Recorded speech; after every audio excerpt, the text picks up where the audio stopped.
I'm an elder goth who hasn't kept up with new bands and wondered what I've been missing. And not only that, but I'm now exploring bands that I listened to before that maybe there's songs I haven't heard.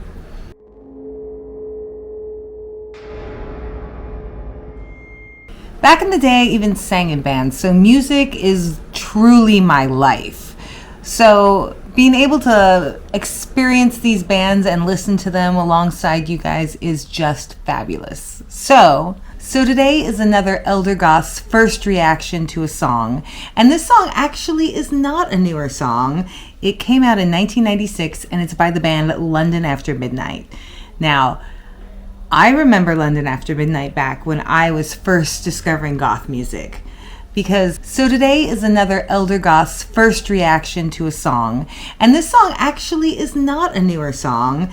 It came out in 1996 and it's by the band London After Midnight. Now, I remember London After Midnight back when I was first discovering goth music. Because when I was younger, I used to write pen pals. So when I was younger, all the music I was listening to was a lot of times bands that were given to me through pen pals. I just treasured the fact that I loved music that no one else had ever heard of, that came to me through some demo tape that a friend brought through the mail. And my friends and I, that was what we did, was send each other tapes. And one tape that I did hear back in, like, this is pre-1994, was a London After Midnight demo. And it was right at my goth awakening, and so to me, I just embraced everything about it. The aesthetic was so uber goth. The music was beyond, like, we're singing about spiders and wine and, just everything almost cliche that had to do with goth. But while I was just kind of getting into the whole scene, this sort of almost cartoony sort of look at that sort of aesthetic was attractive to me. It became like a tape. I remember I had that demo and I used to listen to it driving, because I was taking classes at the college, so I got to leave the high school that I was going to early, like at noon, and go down to the college and take like photography class or whatever I was doing. And I would blast that London After Midnight demo out my window, thinking I was just so deep and so dark. But when I kind of moved to San Francisco and started actually going to goth clubs, I sort of found out that this band wasn't really the quintessential goth. That actually there's, so many other bands that I had kind of been dabbling in. I knew The Cure and I knew Susie and the Banshees, and I was sort of discovering Sisters of Mercy. I'm at the edge of 17, 18, and so once I started really getting into goth bands and more the history of goth and hanging out with elder bats, they didn't really see London After Midnight as like really part of that culture. So I didn't really listen to them, and apparently their album Psychomagnet came out in 1996. By then I was probably so deep into my local goth scene that I wasn't really paying attention. And so this song, Kiss, I completely missed. And so many people have mentioned it in comments on some of my other videos as one of their favorite goth songs. So I feel like it's time for me to go back, give London After Midnight that second chance that they've deserved, because the thing is they've managed to outlast all of this time. I'm talking about 1994, hearing demos by this band. There is definitely a generation that grew up listening to them. I think as we moved into more of an internet culture, they really were able to kind of take advantage of that, maybe a little bit more of that MySpacey type world. So yeah, it's interesting because I'm not devaluing anybody at this point. I feel like I'm at that age where, there's people there's bands before me and there's bands after me, and there's bands that maybe I didn't pay attention to during the time that I was at the same age as the bands were coming out. And all of this music is influencing someone. So I'm ready to dive into Kiss. Maybe I have heard it before. Now that I think about it, it could have been on that demo that I had and I just don't remember it. I'm going to be like, oh yeah, or maybe I forgot all about it. We don't know, but let's give it a shot. It's been a long time, London After Midnight. Let's hear what you've got I mean, this song goes back, but I do see a lot of videos of like live performance of this song, so I feel like it might be something that stayed alive this whole time. Very much, since I mean people are talking about it, it definitely must represent them. So, "Kiss" by London After Midnight.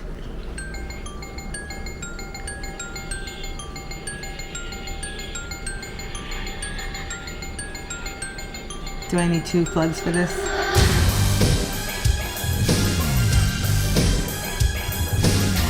I mean, they have, this sounds like London After Midnight. How? This drum beat, that keyboard, I mean, I haven't heard it in forever, and it just, this is their signature sound. You'll never understand the meaning in the end. I think I have heard this before. Little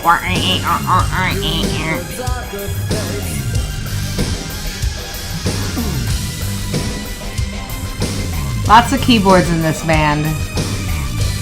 In fact, I'm trying to find the guitar in the band, right? Or in the song.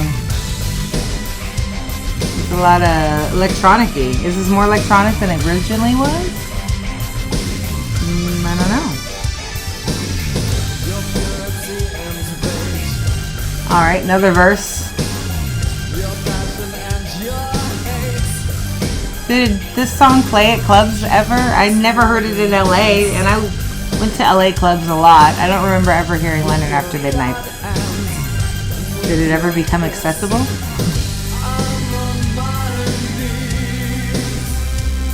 Interesting. Really? This is...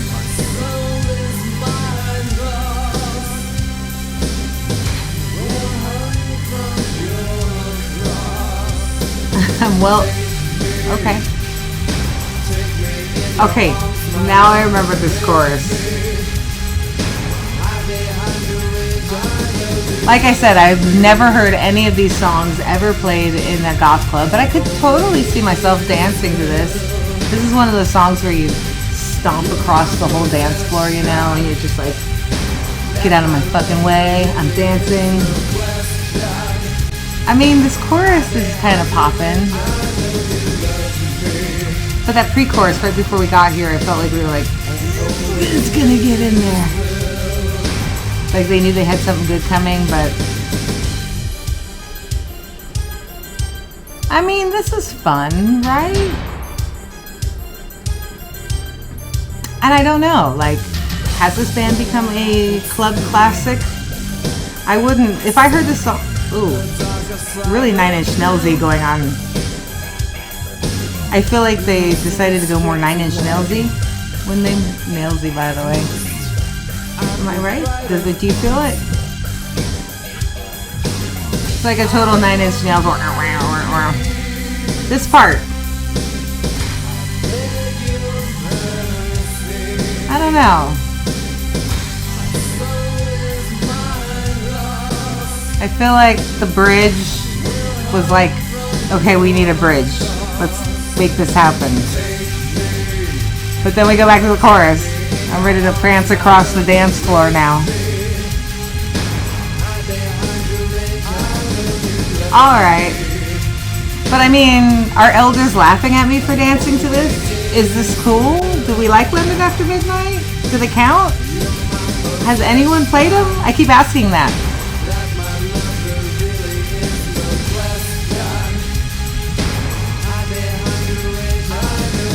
I mean, I do remember the song, so this chorus is definitely catchy. I appreciate Sean Brennan's vocals because I have been hearing a lot of bands lately with a really kind of the deep, more like Peter Murphy-esque type, just like coming from that kind of music. So I can always appreciate Sean because even though he does sort of have that, he's got his little own take. It's a little bit, I don't know, it's a little better, a little poppier, a little less, I don't know. But anyway, meanwhile, we're 9 Inch Nailsing it out right now.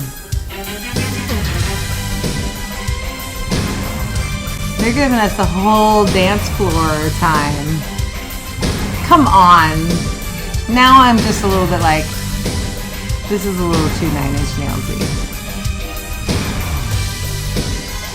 I don't know if this song has a demo version, and that's obviously where I've heard it before, but I don't remember it sounding this like tribute-esque to 9 Inch Nails. I don't know if we need to go to, oh, I know why we need the chorus again, because we're at a dance club. We're supposed to be dancing, right? So we need to hear it a lot. I can't remember how the verses went at this point because I've heard this chorus so many times and it's a little more catchier, so I feel like they had a hook, and I can appreciate that. I mean, I guess that's really all you need, right?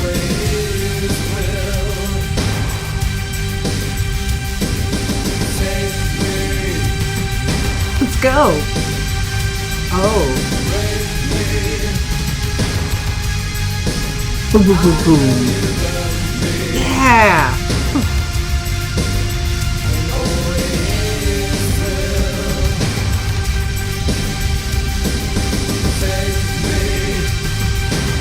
All right, we're still going.